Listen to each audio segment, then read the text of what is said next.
परमेश्वर अंधकार को सृष्टि करले कि this is the question did God create darkness तो सही सहित आमे हमको आमे जानिबा को पड़िबो लास्ट क्वेश्चन जहा कि लूसीफर केमिति पाप करला काहारी लागी पाप करला ताकू के परीक्षा करला लूसीफर को के भंडाइल लूसीफर को मुंड भितर के पाप पसाइला बोली क्वेश्चन पूरा पूरा बहुत पुराना क्वेश्चन और आम मानकर बाइबल स्टडी बहुत थर तार आंसर पाइछु मध्य नहीं कि तो एटा हम जानिबा पड़िबो कि अंधकार किंति परमेश्वर सृष्टि करले कि शैतान को परमेश्वर सृष्टि करले कि एई परि सब क्वेश्चन जाको अछि देखो तो केतटा विषय सृष्टि करबा दरकार नहीं सम आर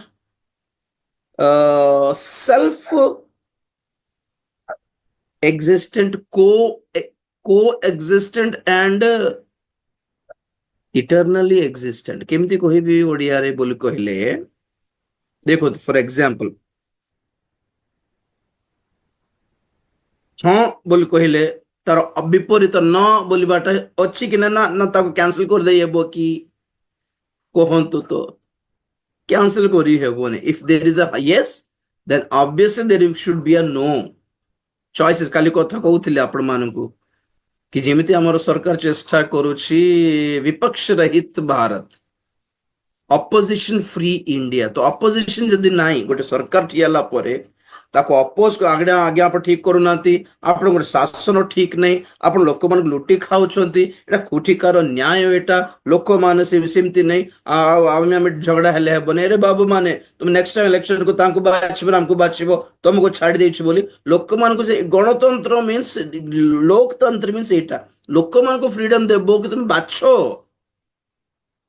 से माने 5 वर्ष राज्य करिकी करले तुमको तांकर शासन भलो लागिला कि से जो जो भूल करिछंती एठी हमर एजेंट देखो आमे सेटा करिवो नै सेटा सब काढी देबो आपण मान को आमे हरान करिवो नै हमको भी जिताओ बोली मन जाय कि वोट मागु छंते जहा धरन तो विपक्ष रहित हेई गला तो लोक मान को चॉइस नै जेतल चॉइस नै then there will be no voting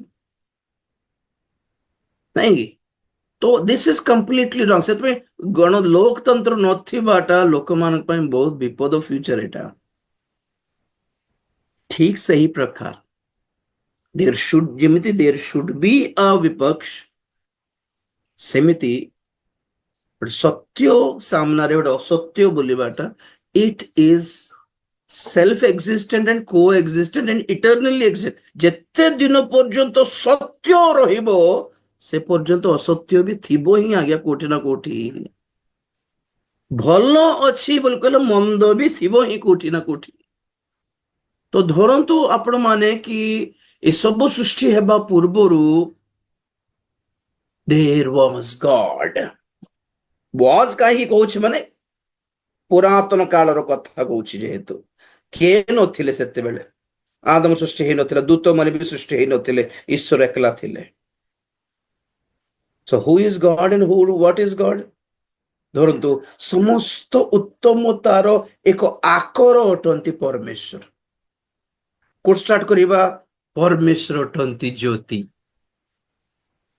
तो ज्योतिर विपरीत कौन ऑब्वियसली अंधकार तो अंधकार थिला कोठी की जिम द्वारा कि हमें डिफाइन करि पारिबु डिफरेंशिएट करि पारिबु डिस्टिंग्विश करि पारिबु ज्योति और ज्योति अंधकार मध्य रे जेमिति परमेश्वर अछंती तांकर समस्त गुण विपरीत गुण भी अंधकार भितर थिला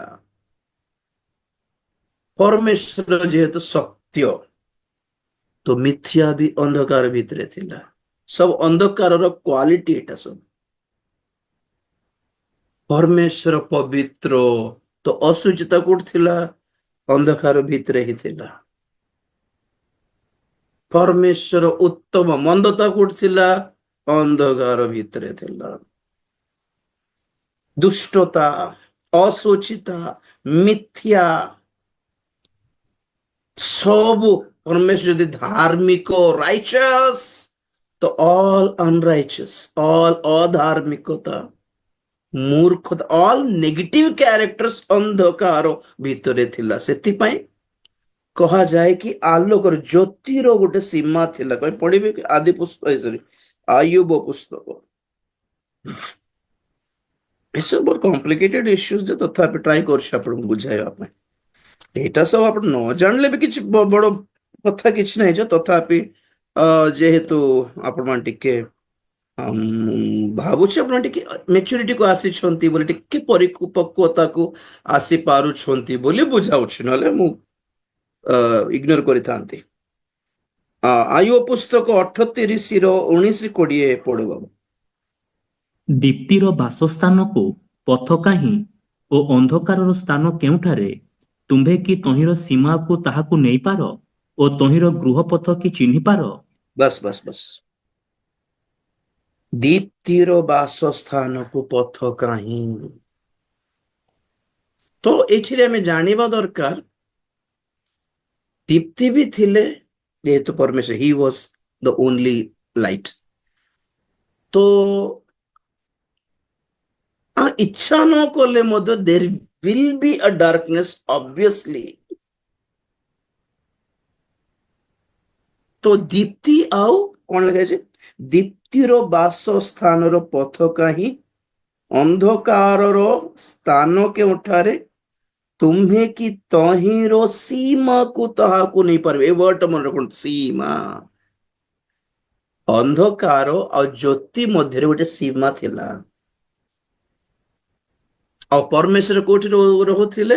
ଜ୍ୟୋତିର ବାସସ୍ଥାନ, ଡ୍ୱେଲିଂ ପ୍ଲେସ୍ ଅଫ ଲାଇଟ୍, ଆଲୋକର ବାସସ୍ଥାନ। ମୋ ପଟେ ଦେଖନ୍ତୁ, ତ ଯୋଉଠି ପରମେଶ୍ୱର ଥିଲେ ସେ କେତେ ଦୂର ପର୍ଯ୍ୟନ୍ତ ରଖିଲେ କି ଗୋଟେ ସୀମା ରଖିଲେ। ଆପଣ ଜାଣିଛନ୍ତି କି ଆମର ନେଟୱାର୍କ ବିଷୟରେ?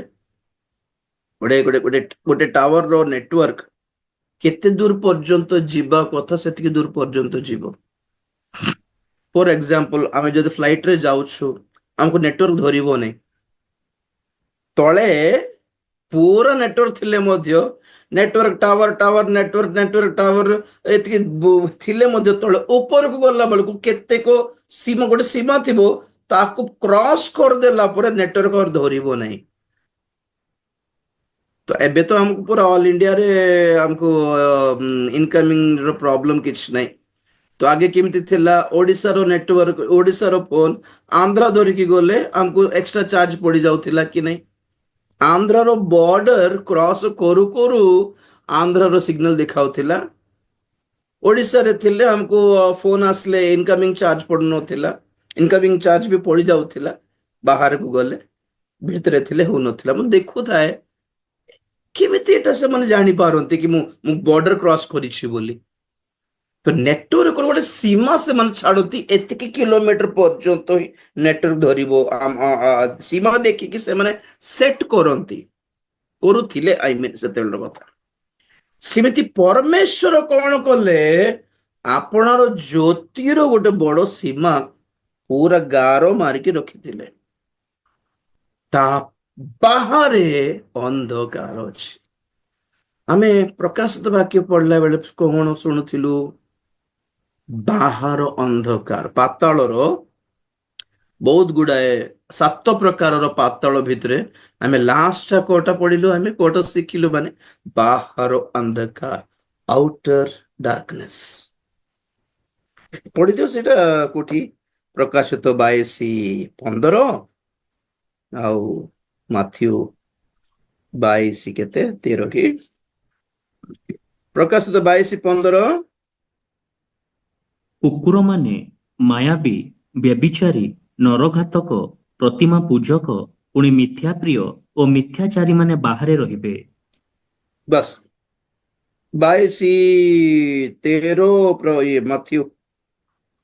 ସେଥିରେ ରାଜା ପରିଚାରକମାନଙ୍କୁ କହିଲେ, ଏହାର ହାତ ଗୋଡ଼ ବାନ୍ଧି ଏହାକୁ ବାହାର ଅନ୍ଧାରରେ ପକାଇ ଦିଅ। ସେଠାରେ ରୋଦନ ଓ ଦନ୍ତର କିଳିମିଳି ହେବ। ବାସ୍ ବାସ୍ ବାସ୍ ବାସ୍। ସେଇଟା ବି ଗୋଟେ ଟାଇପର ପାତାଳଗା, ଯୋଉଠିକି ଦନ୍ତର କିଳିମିଳି ଥିବ। ଅଗ୍ନିକୁଣ୍ଡ ନୁହେଁ ଯୋଉଠିକି ଜଳିବେ ବୋଲି ଲେଖା ହେଇନି ଏଠି। ମାନେ ଏମିତି କୋଉ ଜାଗାରେ ଥିଲେ କି ନା ପାତାଳ କୁଣ୍ଡରେ ପଡିଛନ୍ତି ନା ଅଗ୍ନିମୟ ହ୍ରଦରେ ପଡିଛନ୍ତି। ଏମାନେ କୋଉଠି ରଖାଗଲା, କୋଉଠି ଫିଙ୍ଗି ଦିଆଗଲା, ମାନେ ଆଉଟସାଇଡ ଇନ୍ ଦ ଡାର୍କନେସ୍। ବାହାରେ ବାହାରେ ରହି ନାହିଁ। ମାନେ ଗୋଟେ କଥା ଗୋଟେ ଗୋଟେ ଗୋଟେ ଟାଇପରେ କହିଲେ ନା ସ୍ୱର୍ଗ ଗଏ ନା ନରକ ଗଏ ବୋଲିଲା ପରେ କୋଉଠି ଅଛନ୍ତି ବୋଲେ ପାହାଡେ ବୁଲୁଛନ୍ତି କି ଭୂତ ମାନଙ୍କୁ ପରି ବୋଲିଲା ପରେ ବାହାରେ ଥିବେ, ମାନେ ଯୋଉଠି ଅନ୍ଧକାର ଅଛି। ଇଏ ଜିହୁଦାଙ୍କ ପତ୍ରରେ ଦେଖ ଆଉ ଗୋଟେ ଇଣ୍ଟରେଷ୍ଟିଂ ୱାର୍ଡ ଥିବ ସେଠି। ମୋର ବହୁତ ପୁରୁଣା ମେସେଜ ଥିବ କଣ ଅଧର୍ମତାର ନିଗଡ ତତ୍ଵ ବୋଲି ଥିବ, 2ଟା ପାର୍ଟ, ସେଥିରେ ସବୁ କହିଛି। ଜିହୁଦାଙ୍କ ପତ୍ର 6 ପଦ। ପୁଣି ଯେଉଁ ଦୂତମାନେ ଆପଣା ଆପଣା ଉଚ୍ଚ ପଦ ନ ରଖି ନିଜ ନିଜ ବାସସ୍ଥାନ ପରିତ୍ୟାଗ କଲେ, ସେମାନଙ୍କୁ ସେ ମହାବିଚାର ଦିନ ପର୍ଯ୍ୟନ୍ତ ଚିରସ୍ଥାୟୀ ବନ୍ଧନରେ ଆବଦ୍ଧ କରି ଅନ୍ଧକାରମୟ ସ୍ଥାନରେ ରଖିଅଛନ୍ତି। ବସ୍, ଚିରସ୍ଥାୟୀ ବନ୍ଧନ ଆଉ ଅନ୍ଧକାରରେ ରଖିଦେଇଛନ୍ତି। ଇଂଲିଶରେ ଇଟର୍ନାଲ ଚେନ୍ସ ଅଫ ଡାର୍କନେସ୍ ବୋଲି ଲେଖା ଅଛି। ମାନେ ସେ ଜଞ୍ଜିର ବି ଅନନ୍ତ କାଳ, ଆଉ ସେ ଅନ୍ଧକାର ବି ଅନନ୍ତ କାଳ। ଆମେ ଆମେ ସ୍ୱର୍ଗ ଗଲା ପରେ ଆମେ ଜାଣିଛୁ ଅଗ୍ନିମୟ ହ୍ରଦ ବୋଲି ଯଦି ଲେଖା ଅଛି ପ୍ରକାଶିତ 22, ପ୍ରକାଶିତ 21, ନାଇଁ 20:10 ପଢନ୍ତୁ। ଶୈତାନକୁ ସେ ଭିତରେ ପକାଇ ଦିଆଯିବ। ଯେଉଁ ଦିଆବଳ ସେମାନଙ୍କୁ ଭ୍ରାନ୍ତ କରିଥିଲା, ତାହାକୁ ଅଗ୍ନି ଓ ଗନ୍ଧକମୟ ହ୍ରଦରେ ନିକ୍ଷେପ କରାଗଲା। ସେଠାରେ ସେହି ପଶୁ ଓ ଭଣ୍ଡ ଭାବବାଦୀ ମଧ୍ୟ ଅଛନ୍ତି। ପୁଣି ସେମାନେ ଦିବାରାତ୍ର ଯୁଗେ ଯୁଗେ ଯନ୍ତ୍ରଣା ଭୋଗ କରିବେ। ବାସ୍ ବାସ୍, ଏ ୱାର୍ଡ ଦେଖନ୍ତୁ, ଦିବାରାତ୍ର ଯୁଗେ ଯୁଗେ ଯନ୍ତ୍ରଣା। ହ୍ୱାଟ ଇଜ ଏ ଯୁଗେ ଯୁଗେ ମିନ୍ସ ହ୍ୱାଟ? ମାନେ ସେ ଅଗ୍ନିମୟ ହ୍ରଦ, ଏଇ ଭଣ୍ଡ ଖ୍ରୀଷ୍ଟ, ଏଇ ଭଣ୍ଡ ଭାବବାଦୀ, ଆଉ ଇଏ ପ୍ରକାଣ୍ଡ ସର୍ପ ଯେ କି ଦିଆବଳ ଶୈତାନ, ଆଉ ତାର ସପକ୍ଷ ମାନେ ସେ 666 ମୁଦ୍ରା ନେଇଥିବା ଲୋକମାନେ, ଏସବୁ ଦୁଷ୍ଟ ପାପୀ ମାନେ, ଏମାନେ ସମସ୍ତେ ସେ ଭିତରେ କେତେ ଦିନ ପର୍ଯ୍ୟନ୍ତ ରହିବେ? ପୁଣି ଯୁଗ ଯୁଗ ପର୍ଯ୍ୟନ୍ତ ଯନ୍ତ୍ରଣା ପାଇବେ। ଆଉ ଯେ ନୂତନ ଜେରୁସାଲେମ ଯୋଉ ଯୋଉ ଯୋଉ ଗୌରବର ରାଜ୍ୟ ଅଛି ତାଙ୍କ ପର୍ଯ୍ୟନ୍ତ ଥିବ, ତାହା ବି ଯୁଗେ ଯୁଗେ ରାଜ୍ୟ କରିବେ। ପୁଣି ଏମାନେ କେତେ ଦିନ ଥିବେ? ଏମାନେ ବି ଯୁଗ ଯୁଗ, ମାନେ ଦେ ଆର୍ କୋ ଏକ୍ସିଷ୍ଟେଣ୍ଟ ଇଟର୍ନାଲି, ଅନନ୍ତ କାଳ ପର୍ଯ୍ୟନ୍ତ ଏମାନେ ବି ରହିବେ ହିଁ ରହିବେ, ଆମେ ରହିବୁ ହିଁ ରହିବୁ, ଏମାନେ ବି ରହିବେ। ସେମାନଙ୍କର ଅସ୍ତିତ୍ୱ କ୍ୟାନ୍ସଲ ହେବ ନାହିଁ, ଯେଉଁଦ୍ୱାରା କି ଆମେ ଜାଣିପାରିବୁ there is a bad thing outside. If there is a good, ଗୋଟେ ଗୁଡ ବୋଲିବାଟା ଅଛି, ମାନେ ବ୍ୟାଡ ବୋଲିବାଟା ବି ଥିବ ଆଜ୍ଞା।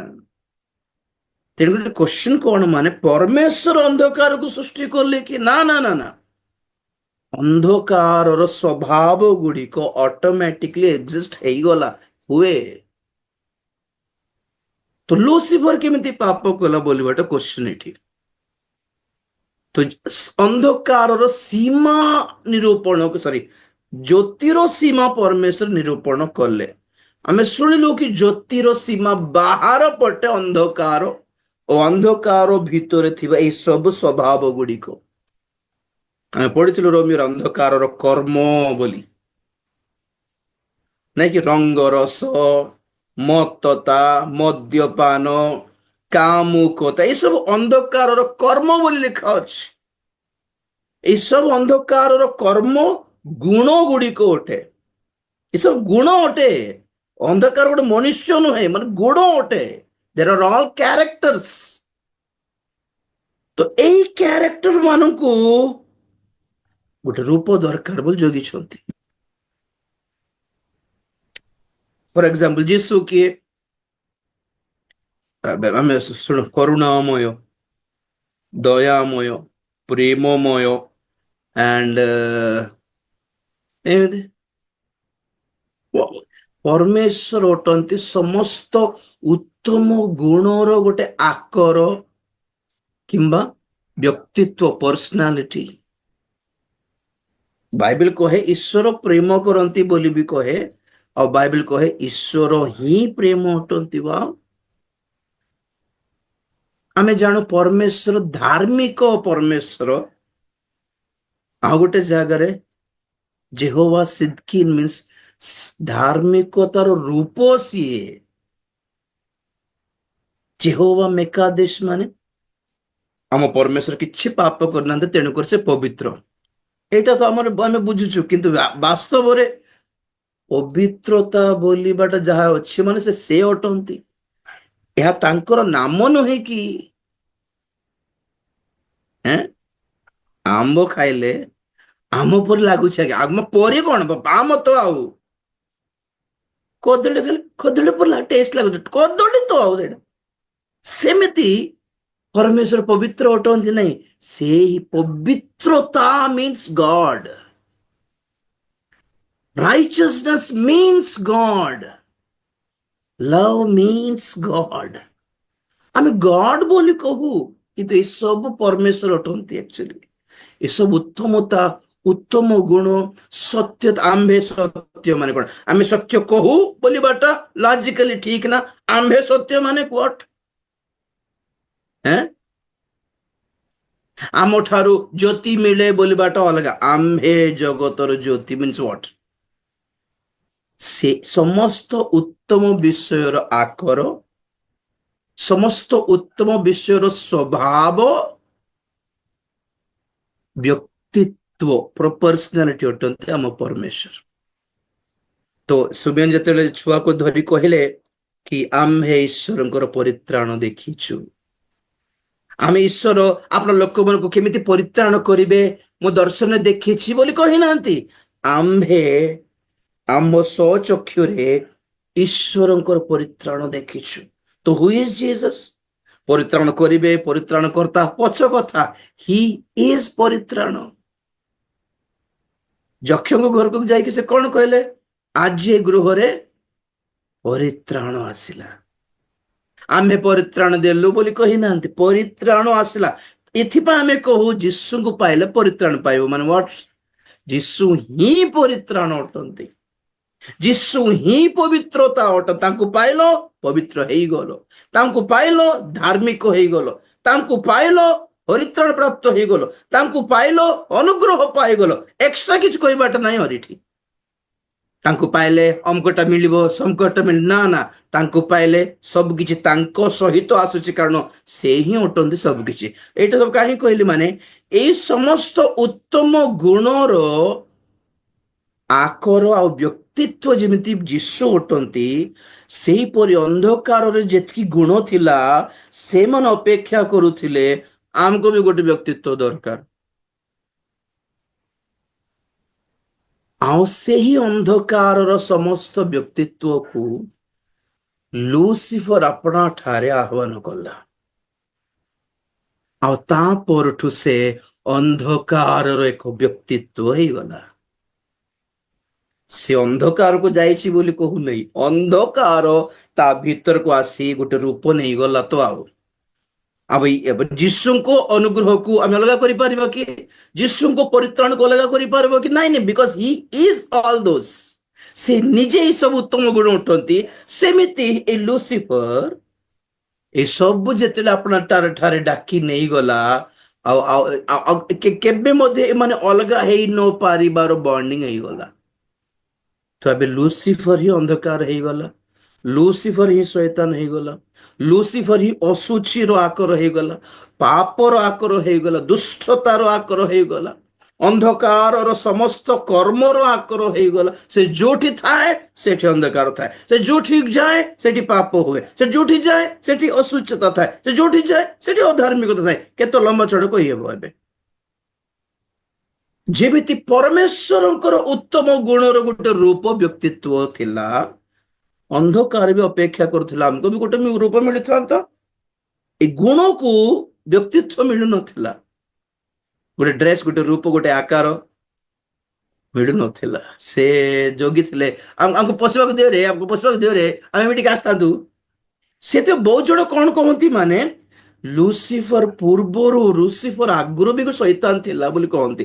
ଲୁସିଫର ଆକ୍ଚୁଆଲି ଡାଇରେକ୍ଟ ଶୈତାନ ନୁହେଁ, ଲୁସିଫର ଠାରୁ ଅଲଗା ଗୋଟେ ଶୈତାନ ବୋଲି କହିବା ଲୋକ ବି ଅଛନ୍ତି। ତାର ଅର୍ଥ ଏଇଟା, ଆକ୍ଚୁଆଲି ଲୁସିଫର ଶୈତାନ ପରେ ହେଲା, ଆଗେ ଅନ୍ଧକାର ଭିତରେ ଥିବା ଗୁଣ ହିଁ ଶୈତାନ, ଯାହାର ରୂପ କି ଆକାର କି ବ୍ୟକ୍ତିତ୍ୱ କି ଡିସିଜନ ଟେକିଂ କିଛି ନଥିଲା। ଏମାନେ ଜଗୁଥିଲେ ଆମକୁ ସୁଯୋଗ ଦେବ, ଆମେ ତାଠାରେ ରହିକି ଆମେ ତାକୁ ଆଉ ଆଉ ବ୍ୟବହାର କରିକି ଆମେ ଆଉ ସେ ମିଶିଯିବୁ ବୋଲି। ତ ଲୁସିଫର ଇନଭାଇଟେଡ, କେ ଜବରଦସ୍ତି କରି ନାହିଁ, ଡିସିଜନ ଚଏସ୍। କହୁଥିଲି କି ନାହିଁ, ଫଳ ଖାଇବ ନା ନ ଖାଇବ, ଚଏସ୍ ତମର। ଜ୍ୟୋତି ପଟେ ରହିବ ନା ଅନ୍ଧକାର ପଟେ ରହିବ, ଚଏସ୍। ଆମେ ପଢିଥିଲୁ ଆମେ ଯୋହନ 3 ଅଧ୍ୟାୟ, ଯୋହନ 3 ଅଧ୍ୟାୟ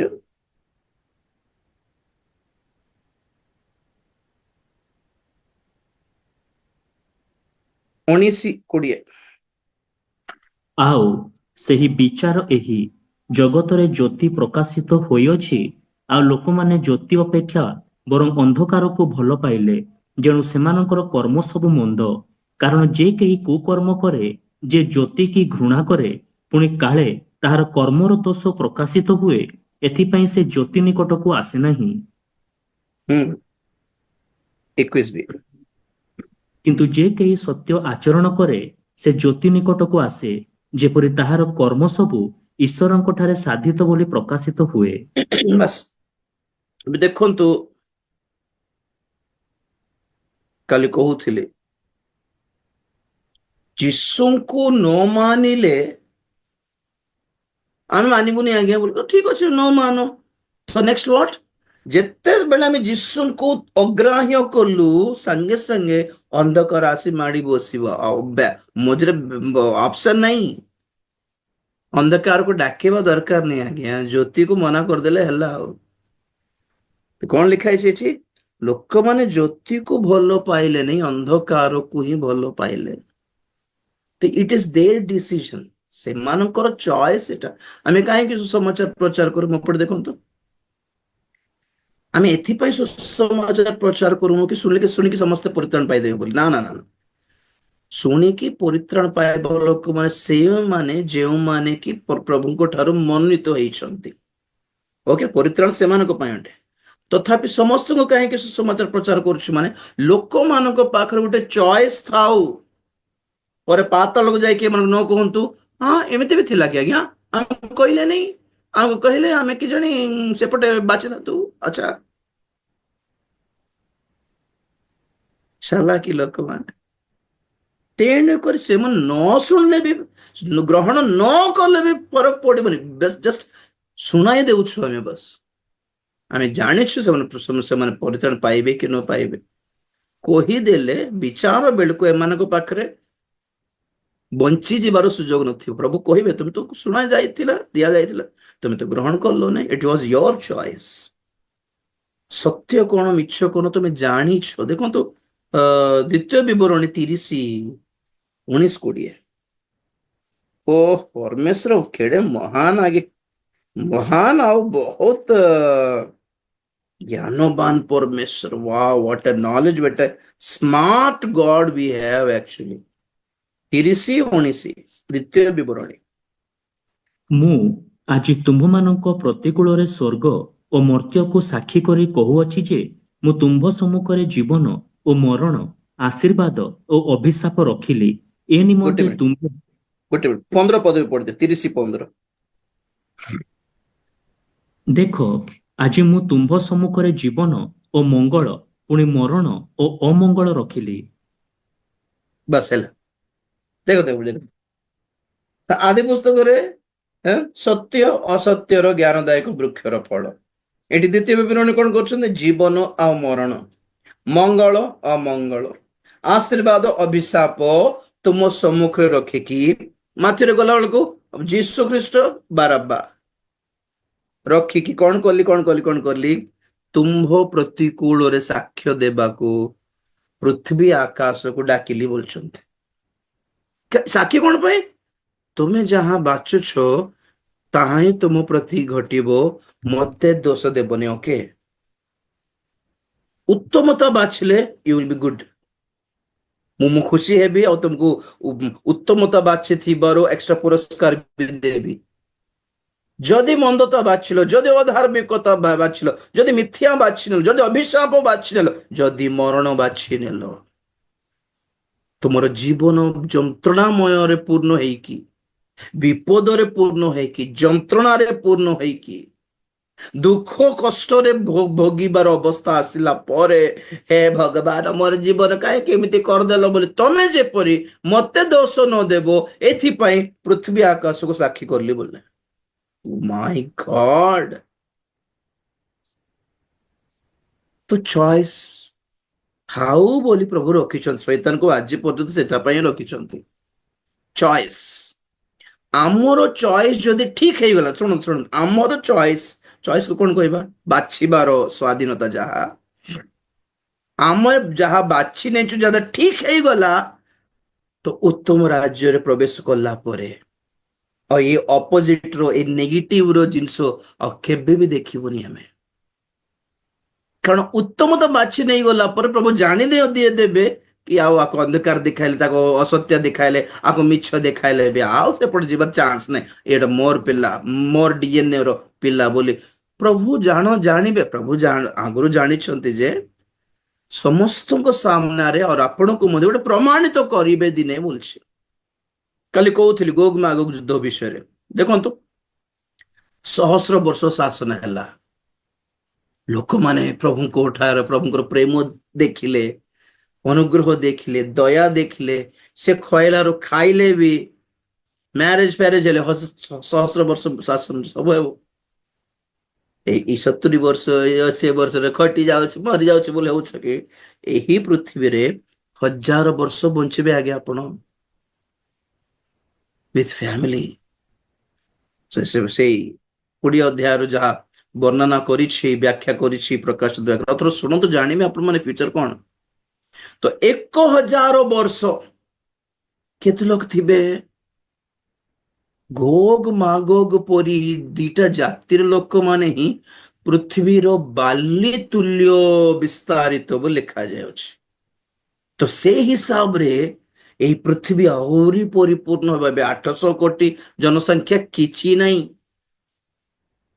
ଅନ୍ୟାନ୍ୟ ଦେଶରେ ଅଟକି ଯାଇକି ଅଛନ୍ତି, କିନ୍ତୁ 1000 ବର୍ଷ ଶାସନରେ ଏହି ପୃଥିବୀକୁ ପ୍ରଭୁ କ୍ଲିନ କରିକି, ସଫା କରିକି, ସଫା ପାଣି ଦେଇକି, ସଫା ଜଳବାୟୁ ପାଣିପାଗ ଦେଇକି, କେତେ 1000 ବର୍ଷ କେମିତି ବଞ୍ଚିବେ? କାନ୍ଦି କାନ୍ଦି ବଞ୍ଚିବେ, ଖଟି ଖଟି ବୁଢା ହେବ କି? ନାଇଁ ନାଇଁ ନାଇଁ।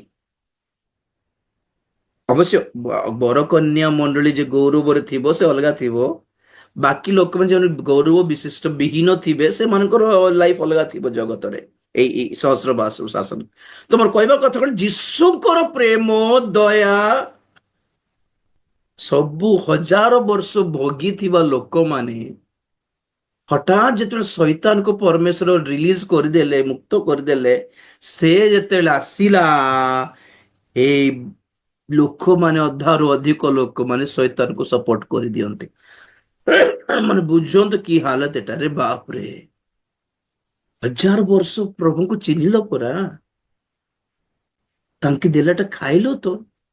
ଯେତେ ଲୋକ ଯୋଗ୍ୟ ବି ନଥିଲେ 1000 ବର୍ଷରେ ଶାସନରେ ଯୋଗ ଦେବାକୁ, ସେମାନେ ମଧ୍ୟ ଦୟା ପାଇକି ରହିଲେ, ଫ୍ୟାମିଲି ପାଇଲେ, ଜବ କରିଲେ, ବିଜନେସ କରିଲେ, ଚାଷ ବାସ କରିଲେ, ଭଲ ପିଲା ଛୁଆ ହେଲେ, ସବୁ ହେଲେ, କିନ୍ତୁ ପାପ କରୁନଥିଲେ କାରଣ ଶୈତାନ ନଥିବ 1000 ବର୍ଷ ଶାସନ କଥା।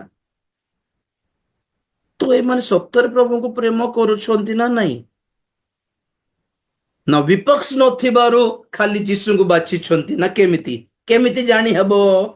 ବିପକ୍ଷ ଆସୁ, ଏଇଥିପାଇଁ ଶୈତାନକୁ ମୁକ୍ତ କରିବେ ପ୍ରଭୁ। ଆଉ ଏମାନେ ଶୈତାନ ଆସିକି ଆଙ୍କର କଥା, ଆଙ୍କଟା ଦେଲେଟା ଖାଇଲ କି, ତାଙ୍କଟା କି ପୁଣି ସେଇଟା ଆମଟା ନୁହେଁ କି, ଆମକୁ ହକ ନାହିଁ, କେମିତି ଉକସାଇଲା କି? ମୁଁ ବୁଝାଇଛି ସେ ଗୋଗ ମାଗୋଗ ଯୁଦ୍ଧର ବାକ୍ୟ ଶୁଣନ୍ତୁ ତ, ବହୁତ ଗୁଡେ ପଏଣ୍ଟସ କହିଛି ସେ ଭିତରେ। କାହିଁକି କୋଉ କଥା ଦେଇକି ଶୈତାନ ମାନଙ୍କୁ ଉକସାଇ ପାରିଲା, को पॉइंट रे माने जिसु कोटा खाई कि मते शैतान को सपोर्ट करले को पॉइंट रे हेई पारे सेटा बुझाइली आमे देखिछु कि भविष्य जे कोच एग्जांपल केमिति हेई पारिबो कोन कहले लोक माने प्रभु को छाड़ी दे कि शैतान को धरी थिबे कि सेटा ही होछि आज नले आदम को हवा को शैतान आसी केमिति भुलाई पारला आपण कहंतु तो परमेश्वर को विरुद्ध रे उकसाई दे पारला माने यू शुड अंडरस्टैंड चॉइस उत्तमता बाछंतु सत्यता बाछि नियंतु आज्ञा आज भी ख्रीष्ट अच्छे भंड ख्रीष्ट अच्छे मंडली मानक स्वर्ग अच्छी पृथ्वी अच्छी कोटा प्रस्तुत हो सांसारिक धन अच्छी आत्मिक धन अच्छी कोटा बाछुंट जे एथिर आपणकर बाछि दिबा शिक्षा उपरे भी आपणकर शेष दशा निर्भर करे your destiny depends upon your choice today ये शिक्षा भल लागुनी तो आपके पास अलग अलग रास्ता भी है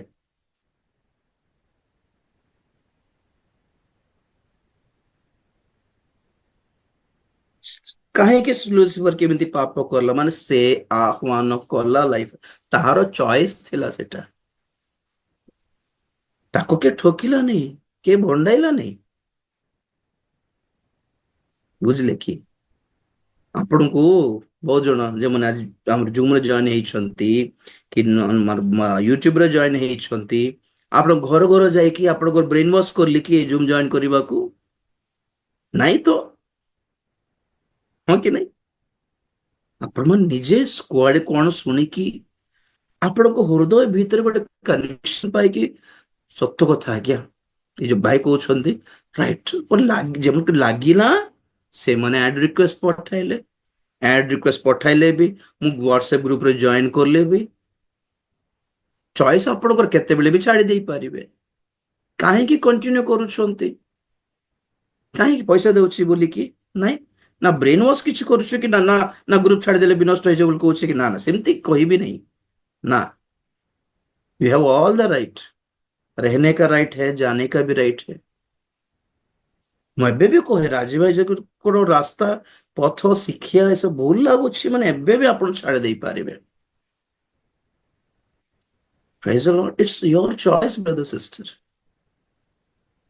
तो आपणकर चॉइस अनुसार प्रभुंकर अनुग्रह बर्तिबो ना आपणकर चॉइस अनुसार शैतान आसिक आपण जीवन में माड़ी बसिबो एटा आपणकर चॉइस ऊपर निर्भर करूछि ना परमेश्वर अभिशाप देबा दरकार ना शैतान आपन को डराइबा दरकार एबे भी शैतान शैतान को कहीं दंड देउनांती परमेश्वर एबे भी माने से एटा ही दाबी करूछि मु कोन आदम हबांकर पार्टी खोली के हाथ गोड़ बांधी दे कि तार तार तार पार्टी रा फल पुरैली कि कहली कथा कहली कान रे इमती सेमिति बोली आपण पिल्ला मान आपण बुझाई थांते ना मोर कथा न सुनंतु बोली हां हां हां आपण बुझाई तो पारिबे ना आपण पिल्ला मान को मोर कथा कौन दुनिया कथा कहबी शुणी देवाटा कि ऑब्वियसली से जाकि कौन गोटे स्टोरी कहीदेला आदम बाबू मानी नेले एटा से मानकर चॉइस थिला देयर चॉइस शुणिबू गुड़ाए मंद शिक्षा शुणिबू गुड़ाए अंधकार शक्ति मुंड भितर आमको कौन कौन गोटे शिखाउथिबा इमती गोटे करदे रे सेमती गोटे करदे रे बोले एपटे पवित्र आत्मा सिके ना से पार्टी को सेमती करना भल रे था भल रे बसे भल रे था पाप विषय धार्मिकता विषय और विचार विषय प्रमाण दियंती पुणी पवित्र आत्मा हमको पवित्र आत्मा हमको बुझाती और दुष्ट आत्मा चिंता करने को समय दिए टाणी दे कर दे तू कर दे भले बो तू कर दे चिंता करना मु बुझी बोल अरे बाप रे चिंता कर सुजोग देवनी चॉइस संगे संगे नहीं जानती लोक मान पाप करने को बुझले कि कोटेशन अच्छे कि नहीं since are like credit card enjoy now pay later credit card माने कौन आज पैसा खाई दे खर्च कर दे पछकत पछ देखा पैसा मिलछि कहीं मना करिवो पागल हो कि खाई दे आगे पैसा खर्च कर दे किसी चिंता नहीं हमें अच्छु पूरा बोलबे करदेला जेमिति से माने इंटरेस्ट नहीं जानती जीवन खाई देबे परे क्रेडिट कार्ड पछरे लोन पछरे लोक मैंने आत्महत्या कर पकई आज्ञा मेसेज आसथिबो हमर एसएमएस आसुथिबो 10 मिनिट रे 50,000 लोन 10 मिनिट रे 5 लाख लोन बेसी किछ नहीं बोलते आमे खुशी पैसा देव लोक एत अच्छा माने कौन किछ नहीं आधार कार्ड गोटे देते बैंक अकाउंट दे पड़ जाओ पैसा किसी स्यूरीटी नहीं कि केमिति करछो तार मतलब कौन अच्छी कि पछरे कि व्यस्त करदेव शैतान अपवित्र आत्मा ना ना ना चिंता कर भलरे चिंता करिकी डिसीजन ने सेपट जीवन एपट आसो पवित्र आत्मा जबरदस्ती करेंगे नहीं परमेश्वर जबरदस्ती करेंगे नहीं जदि परमेश्वर जबरदस्ती करिथांते तो शैतान को आपण भाविला परि बांधि देके रखि देतांते नो जबरदस्ती चॉइस फ्रीडम ऑफ चॉइस बाछिबार स्वाधीनता तुम्हें बाछ जीवन मरण रखी देखो भाई कोटा बाछिबी कि हठात भूल हो जाई पारे काले बोली भाविबो जदि तो गोटे हिंट दे दउछि पछपटरू जीवन बाछे दे मंगल हेबो शिखाई भी कोटा बाछिबाटा ठीक बोली चूज जीवन से द्वितीय विवरणी 30 रे देखो 30:20 देखो जीवन बाछ ଅର୍ଥାତ୍ ସଦାପ୍ରଭୁ ଆପଣା ପରମେଶ୍ୱରଙ୍କୁ ପ୍ରେମ କରିବାକୁ ଓ ତାହାଙ୍କ ରୂପରେ ଅବଦାନ କରିବାକୁ ଓ ତାହାଙ୍କଠାରେ ଆସକ୍ତ ହେବାକୁ ମନୋନୀତ କର, କାରଣ ସେ ତୁମର ଜୀବନ ଓ ଦୀର୍ଘ ପରମାୟୁ ଅଟନ୍ତି। ତାହା କଲେ ସଦାପ୍ରଭୁ ତୁମ୍ଭ ପୂର୍ବପୁରୁଷ ଅବ୍ରାହମକୁ ଓ ଇସାହାକକୁ ଓ ଜାକୁବଙ୍କୁ ଯେଉଁ ଦେଶ ଦେବା ପାଇଁ ଶପଥ କରିଅଛନ୍ତି ତହିଁରେ ତୁମ୍ଭେ ବାସ କରିପାରିବ। बस बस देखो तुम्हार जीवन दीर्घायु दीर्घ परमायु उठते ताहा कले सदा प्रभु तुम पूर्व पुरुष कहीं सदा प्रभु आपण परमेश्वर को प्रेम करने को ताहाको रब अवधान करने को और तांको ठारे आसक्त हेबाकू मनोनीत कर 19 रे कौन कहले दीटा सामने रखली भाबू पृथ्वी आकाश को डाके देली साक्ष्य कहबे तुम जहाँ बाछले ताहा हेबो बोल कहलारू तुम छोटपट हेबो छाट पिला माने माँ को पचारते मम्मी मम्मी कोटा ने बेटा ये दीटा रखी कोटन तो प्रभु कहते बेचारा तुम्हें निरीह हो कि काले भूलटा बाछि नेबो बोली पछपट टिके आमको हिंट भी देले जीवन मनोनीत कर परमेश्वर को प्रेम करने को मनोनीत कर तांको आज्ञा पालन करने को मनोनीत कर से तुम्हें दीर्घायु हेब माने आमर हालत हमको प्रभु छाड़ी दे नांती हमको न्याज्य भाव ऑप्शन दे कि अनुग्रह पछरे हिंट भी दे देले कोठी पाइबो आगे एमितिका परमेश्वर को आपण ने तमे मोर तमर इच्छा बोली कि कही कि छाड़ी देला पर भी करी नांती बेचारा माने निरीह हो बेचारा बोली हमको भाबी कि लीगली नोटिस देले और पछपटर लॉयर है कि हमको सजेस्ट भी देले एडवाइस भी देले हर किस्म से हर प्रकार से हर जगह से कितना हेल्पफुल है हमारे परमेश्वर काहे कि शैतान को बाछिबो काहे कि अंधकार को बाछिबो आज्ञा दुई दिन रो सुख पाई दुई ओली रो सुख पाई कामना पाई बासना पाई छी हमर जिंदगी ऊपर हमको राग लगे दरकार केमिति हे गुलु आमे बोली सो एटा आंसर थिला परमेश्वर अंधकार को सृष्टि करथिले कि ना अंधकार ऑटोमेटिकली एक्जिस्टेंट होटे और रहिबो भी सो अंधकार रो कर्म खोजुथिला का भितरे पसिबी बोली दिने शैतान सुजोग देला लूसीफर सुजोग देला लूसीफर भितरे सब पसिला परे ये ही शैतान हे गला तो आज भी जेते जण आह्वान करंती से माने को भितरे अंधकार पसि जाए से माने भी अंधकार आकर हो जाती सेमती हेबाने आपणकर चॉइस रे परमेश्वर ता पछरे नाहंती परमेश्वर करिसंती परमेश्वर एटा कर देल एमती होन हेबार नै हमें ये हमारा चॉइस है सेति लोक नरक को जाउ छ नले जाई न थांती एमान शैतान एमान को प्रलोभन पकाइले भी भूत प्रेत माने ये करले भी